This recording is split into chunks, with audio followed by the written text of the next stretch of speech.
उत्तर प्रदेश की बरेली भोजपुरा विधायक ने निजी स्तर पर गरीबों को राशन बांटा। बरेली में कोरोना जैसी महामारी को देखते हुए बरेली के बीजेपी नेताओं की दरिया दिली भी सामने आई है। भोजपुरा विधायक बहरन लाल मौर्य व चेयरमैन राकेश कश्यप समेत तमाम भाजपाइयों ने नगर पंचायत की रेठोरा के 51 जरूरतमंदों को निजी स्तर पर राशन वितरित किया।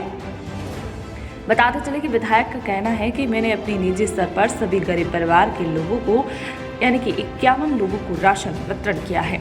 उनका कहना है कि मैं आगे भी सभी को राशन वितरण करता रहूंगा और कोई भी भूखा न सोए, ऐसी मुहिम जारी रहेगी। देखिए संवाददाता दीपक कुमार की रिपोर्ट बरेली। कितने लोगों को कराया गया आज? ये 51 लोगों को, इसमें 5 किलो आटा है, 5 किलो चावल है, 1 किलो चीनी है, एक दाल है, तेल है। ये जरूरी जो है और जरूरतमंद को दिया है। 51 लोग ऐसे और पूरी विधानसभा में चला। वैसे तो सरकार की तरफ से अनेकों सुविधाएं मिल रही हैं। जरूरतमंद को पैसा भी आ रहा है, राशन भी आ रहा है, सब कुछ मिल रहा है और लगातार जून तक मिलेगा। फिर भी कहीं भी इसके बाद भी कोई बच जा रहा है। किनके द्वारा कराया गया? ये माननीय विधायक जी ने जो कस्बे में हमारे जिन लोगों के राशन कार्ड नहीं थे, जिन लोगों के लिए राशन नहीं मिल पा रहा था, उनको अपने पास से व्यवस्थित करके चावल, आटा। और वहीं मध्य प्रदेश के शिवपुरी में लॉकडाउन के दौरान किसानों को कृषि संबंधित कई कार्यों को करने की छूट मिली है। यहां रबी की फसल की खरीद प्रक्रिया जारी है। वहीं कुल 85 खरीद केंद्र बनाए गए हैं। दरअसल जिन किसानों ने पंजीयन कराया है उन किसानों से उपार्जन केंद्रों पर समर्थन मूल्य पर खरीदी की जा रही है। फसल खरीद के लिए निश्चित व्यवस्था बनाई गई है। ये हर रोजाना 6 किसानों को 3 दिन पहले ही भोपाल NIC के माध्यम से SMS मिल रहे हैं। दीजिए। मातादीन धाकड़। कौन से गांव से आए हैं? जाम को। तो फसल बेचने के लिए यहाँ आए, आपके पास में मैसेज आया था? हाँ 20 तारीख का मैसेज था कल का, तो कल भीड़ ज्यादा थी, इस चक्कर में आ जाना पड़ा। अच्छा। हाँ। तो फसल बेचने में किसी तरह की कोई परेशानी? नहीं, सब सुविधाएं यहाँ पे, अभी कोई परेशानी नहीं है वैसे। तो पीने का पानी उपलब्ध है आपको? हाँ बिल्कुल। जिसके जरिए किसान को खरीद केंद्र पर फसल को लेकर आने का आमंत्रण दिया जा रहा है। साफ निर्देश है कि बिना SMS सूचना के फसल विक्रय के लिए किसान उपार्जन केंद्रों पर नहीं जा सकते। जी हाँ, देखिए संवाददाता कुलदीप गुप्ता की रिपोर्ट, शिवपुरी मध्य प्रदेश। अपना नाम और पदनाम बता दीजिए। युवराज शर्मा, केंद्र प्रभारी कोटा, महादेव बेरा। अच्छा, क्या खरीद आज शुरू जारी है अभी? हाँ, अच्छा जारी है। अच्छा, तो किसानों को किसी तरह की कोई समस्या, और आपने अपनी तरफ से क्या प्रयास किए हैं कि किसानों को कोई समस्या ना हो? अपनी तरफ से सैनिटाइजर, ये कोरोना की चलती तो प्रयास सब है। दूरी बनाने का भी ध्यान रखा जा रहा है। सैनिटाइजर का करना है, साबुन है, बाहर यहाँ भी है साबुन की व्यवस्था की गई है। और किस तरह के निर्देश दिए गए हैं किसानों को खरीद के दौरान? खरीद के दौरान मैसेज के आधार पर ही आना है आपको। जितने क्विंटल का आपका आ रहा है उतना ही आना है। तो बड़े किसानों का भी कर दिया था, कल से 2 बड़े किसान भी करने हैं। एक दिन में तकरीबन कितने किसानों को आप मैसेज? एक दिन में अब तो 25 अपने पास तो मैसेज नहीं, 25 किसानों का है एक दिन में। पहले 6 किसान थे, फिर 10 हुए, फिर 20 हुए, अब 25 किसानों, बड़े किसानों को भी लिया जा रहा है, तो उनको भी बुलाया जा रहा है। और अब वहीं बरेली के कराटे खिलाड़ी ऑनलाइन कराटे चैंपियनशिप में मेडल पाकर आगे आए हैं। जी हाँ, बता दें कि लॉकडाउन को देखते हुए अब कराटे खिलाड़ी भी ऑनलाइन चैंपियनशिप नहीं भूल रहे हैं और वहीं अपना खेल घर में ही खेल रहे हैं ये खिलाड़ी। मनोज प्रसाद, तेंजिंग कराटे एसोसिएशन बंगाल के मुख्य। जैसे कि आप सब देख रहे हैं कि पूरे विश्व में कोरोना वायरस के कारण पूरा महामारी छाई हुई है और इस कोरोना वायरस के कारण पूरा लॉकडाउन चल रहा है। इस लॉकडाउन में ना ही हम घर से बाहर जा सकते हैं, ना ही कुछ कर सकते हैं। इतना ही नहीं, ताकि बच्चों के खेलकूद भी पाबंदी लगी हुई है और बच्चे अपने कोई एक्टिविटीज भी नहीं कर पा रहे हैं। तो इन सारी चीज़ों को देखते हुए हम लोगों ने कुछ नया करने के लिए सोचा। हम लोगों ने सोचा कि क्यों नहीं इस लॉकडाउन के बीच कराटे प्रतियोगिता रखा जाए, और हम लोगों ने इस लॉकडाउन और सरकारी नियमों का पालन करते हुए हम लोगों ने एक कराटे प्रतियोगिता का आयोजन किया। और इस कराटे प्रतियोगिता हम लोगों ने 4 स्टाइल वालों ने मिलकर किया, जिसका नाम हम लोगों ने दिया फर्स्ट फ्रेंडली ई काता चैंपियनशिप, जिसे ऑनलाइन काता चैंपियनशिप कहते हैं। आप ऑनलाइन कर सकते हैं और इसे बंगाल के 4 बड़े स्टाइल वालों ने मिलकर किया। पहला स्टाइल इंडिया JKF गोजुकाई, दूसरा ग्लोबल गोजुकाई, तीसरा है हमारा ओकिनावा सोरेंडू एंड चौथा है हमारा Tenzing karate association of Bengal. इन चारों स्टाइल वालों ने मिलकर एक अच्छे कंपटीशन करने के लिए सोच रखी है अपने अंदर। और इतना ही नहीं, ताकि बच्चे घर बैठे इस प्रतियोगिता का आनंद लें और पूरे भारत से 100 से भी ज़्यादा खिलाड़ी लड़के और लड़कियां इस खेल में भाग लिए। और यहाँ तक कि बरेली की यूपी से भी बच्चे भाग लिए हमारे तेनसिंगकन से। और बच्चे बहुत ही सही है। इन कंपटीशन में जो भी बच्चे फर्स्ट सेकंड थर्ड हुए हैं उन सभी बच्चों को हम लोगों ने मेडल और सर्टिफिकेट के साथ सम्मानित करेंगे। और इस लॉकडाउन खत्म होने के बाद इन सभी बच्चों को हम लोगों ने सम्मानित करेंगे। इस बार इतना ही नहीं, ताकि आप घर बैठे खाता कर रहे हैं, इन्हें हम अपने 5 जज के द्वारा जज भी कर रहे हैं और ऐप के माध्यम से हम आपको ये से इसके स्कोर संग संग आपको पहुंचा रहे, ताकि आप देख पाएं आपको कितना स्कोर मिल चुका है। और इतना ही नहीं, इस चैंपियनशिप में चैंपियन हुए हमारे तेनसिंगकन के बच्चे और रनर अप हुए इंडिया जेकेएफ गोजुकाई, ग्लोबल गोजुकाई एंड ओकिनावा शोडोनो के बच्चे। ये सारे बच्चे रनर अप हुए हैं।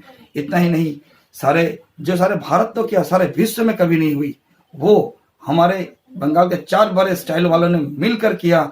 और इतना ही नहीं, एक भारत तो क्या सारे विश्व में एक इतिहास रची। हमारे इन 4 स्टाइल वालों ने एक इस टाइप की कंपटीशन करके, ताकि हर विश्व में हर कराटे वालों के अंदर छा गया कि इस टाइप का भी कंपटीशन हो सकता है। हम लोगों ने साबित कर दिया सारे विश्व में इतिहास रच कर कि इस टाइप के हम कंपटीशन कर सकते हैं। आप सबसे हमारा निवेदन है, आप घर पर रहें, सुरक्षित रहें, सेफ रहें। धन्यवाद। जी हाँ, लॉकडाउन को देखते हुए खिलाड़ियों ने एक नया तरीका निकाला है अपने खेल को जारी रखने का। वहीं लोग आजकल कराटे प्रैक्टिस घर पर ही कर रहे हैं। उनके कोच उनकी ऑनलाइन कराटे चैंपियनशिप करा रहे हैं। बच्चों की यह सारी तस्वीरें हम आपको दिखाएंगे। आपको बता दें कि तेनसिंगकन कराटे फेडरेशन कोलकाता की अन्य 3 फेडरेशन द्वारा एक इंटरनेशनल ऑनलाइन कराटे चैंपियनशिप हुई, जिसमें देश विदेश से लोगों ने ऑनलाइन काता दिखाए और वहीं ऑनलाइन की जज और रेफरी ने स्कोर दिए। ऑनलाइन चैंपियनशिप कई बच्चों ने मेडल भी जीते।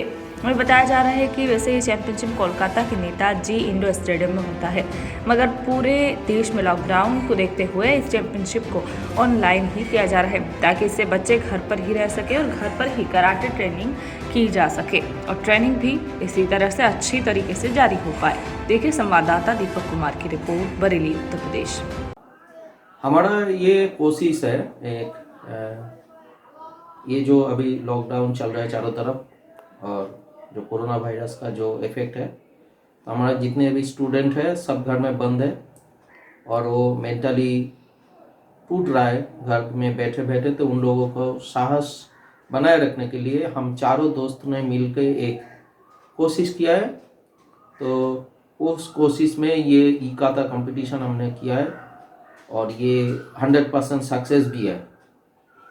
और on behalf of global Gojukai karate association हमारे तरफ से भी 12 बच्चा पार्टिसिपेंट्स किया इसमें। तो आई विश कि ये एक मैसेज है पूरा देश के लिए कि ऐसे भी हम कर सकते हैं, ऐसे भी हम हमारे बच्चे लोगों को भी इंस्पायर कर सकते हैं। Thank you.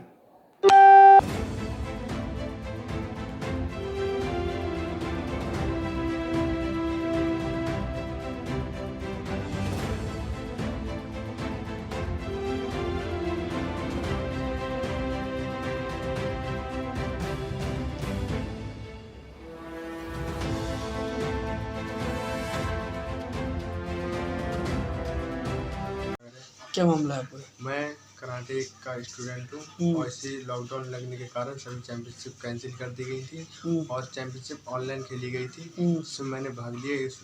वो भाग लेने में मैंने काता दिखाया और काता ऑनलाइन देखा गया। वहीं ले चलते हैं आपको शिवपुरी में, जहां किसानों को फसल मंडी आकर बेचने की छूट मिली हुई है। मंडियों में भी व्यापारियों द्वारा खरीदी की जा रही है। जो किसान व्यापारियों को अपनी फसल बेचना चाहते हैं उनके लिए क्लस्टर बनाकर सिलसिलेवार तरीके से ग्राम पंचायतों के लिए दिन निर्धारित किए गए हैं, ताकि ज़्यादा भीड़ न हो।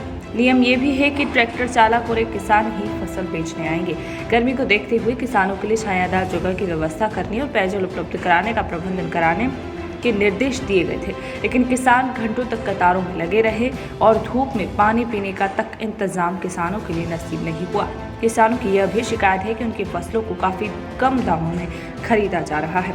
संवाददाता कुलदीप गुप्ता की रिपोर्ट, शिवपुरी, मध्य प्रदेश। जी हाँ, जी हाँ। तो किस तरह की अभी हाल में कोई समस्याएं आ रही हैं या सुचारू रूप से जारी है खरीद? समस्याएं तो अब देखो यहाँ मंडी है, कुछ न कुछ आती रहती, बाकी सभी व्यापारी अपने टाइम पे आ गए, वही लगाना चालू कर दी। जो प्रशासन ने जितनी गाड़ी अलाउ की थी वो भी अलाउ, बाकी बात जो बाहर खड़ी है उनका सौदा पत्रक के माध्यम से यदि बेचेंगे रुकवा देंगे, लौट के जाएंगे वापस। कल से और कोई समय में परिवर्तन की सूचना? समय परिवर्तन तो ये है ना कि समय 8 से 5 दिया प्रशासन ने हमें। अब ये व्यापारियों की से बैठक सामंजस्य करके अपने कर्मचारियों से सबकी देख के उस हिसाब से समय निर्धारित कर लेंगे, जल्दी कर देंगे जो भी वो निर्णय लेंगे। अच्छा, क्या संभावना है जल्दी किए जाने की? जल्दी की संभावना है, पूरी व्यापारी लोग तैयार है, बोले हम और आधा घंटा पहले आ जाएंगे। अब नाम और बता दीजिए। मैं ये तो क्या नाम है आपका? कालीचरण कौन गांव से आए हैं?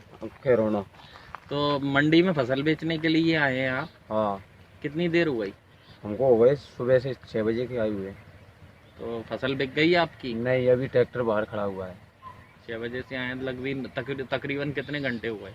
अब समय देख लो आप कितना बज रहा है, करीबन 7 घंटे तो 7 घंटे का। अच्छा, तो कोई समस्या आ रही है फसल बेचने में? क्या समस्या आ रही है जरा बताएं। समस्या तो यही है, सब खड़े हुए हैं यहाँ पर और खाना पीने का इंतजाम ही नहीं है। इतना पता होता तो आती नहीं। पीने के लिए पानी है यहाँ? नहीं है। नहीं है। अच्छा, छाया है? टेंट छाया तो ये वगैरह पेड़ वगैरह खड़े हुए हैं, इनके नीचे बैठे हुए हैं। कोई टेंट वगैरह की व्यवस्था है छाया की? कुछ नहीं है। ठीक है।